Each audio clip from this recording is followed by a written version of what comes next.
namulat sa pool na sinapupunan ni nanay. Batay sa sariling wika'y sinasanay. Wikang katutubong tugot naman nitong lahing ating pinagmulan. Iba't ibang salita man ang ating ginagamit. Pilit nasa isip, wikang unang binanggit.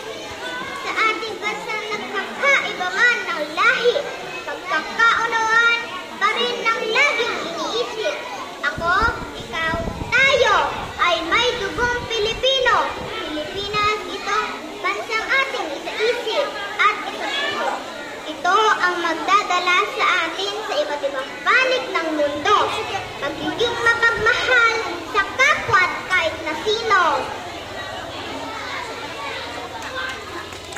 Okay, maraming salamat sa ating unang kalahok.